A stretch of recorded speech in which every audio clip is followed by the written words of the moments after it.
America എണ്ണ കയറ്റുമതി, എണ്ണ ഉൽപാദനം, അത് രണ്ടിലും കാര്യമായി ശ്രദ്ധ കൊടുക്കാതെ അവരുടെ എണ്ണ, കൈവശമുള്ള എണ്ണ റിസർവിൽ വെക്കുന്ന ഒരു നയമായിരുന്നു അമേരിക്കയ്ക്കുണ്ടായിരുന്നത്.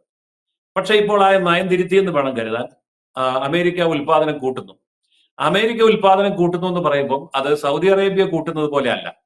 സൗദി അറേബ്യയിൽ മണലാരണ്യത്തിൽ ചുമ്മാ കുഴി കുത്തിയാൽ ചുമ്മാ എണ്ണ ഇങ്ങ് കിട്ടും. അമേരിക്കയിൽ അങ്ങനെയല്ല. അമേരിക്കയിൽ അത് ഷെല്ല് അടിസ്ഥാനത്തിലുള്ള ഉൽപാദനമാണ്. എന്ന് പറഞ്ഞാൽ അമേരിക്കയിലെ പാറകൾ തുരക്കുമ്പോൾ പാറകൾക്കിടയിൽ നിന്നാണ് എണ്ണ വരുന്നത്. മണല് കുഴിക്കുമ്പോൾ കിട്ടുന്ന പോലെ എളുപ്പമല്ല. അപ്പൊ വൻതോതിൽ ചെലവ് വരുത്തി വലിയ സാങ്കേതിക വിദ്യ ഉപയോഗിച്ചാണ് അമേരിക്ക ഈ ഷെല്ല് പെട്രോളിയം എടുക്കുന്നത്.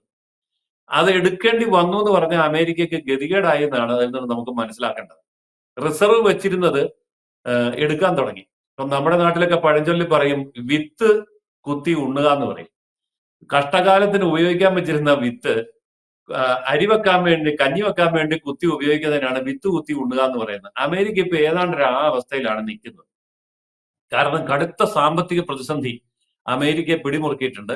അതുകൊണ്ട് പുറത്തുനിന്ന് എണ്ണ മേടിക്കാനുള്ള കാശില്ലെന്നുള്ളതാണ് സത്യം. അതാണ് നമ്മൾ മനസ്സിലാക്കേണ്ടത്.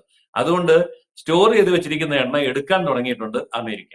കൂടുതൽ വാർത്തകളും വിശേഷങ്ങളും നിങ്ങളിലേക്ക് എത്താൻ ABC മലയാളം സബ്സ്ക്രൈബ് ചെയ്യുക, ബെൽ ബട്ടണും അമർത്തുക.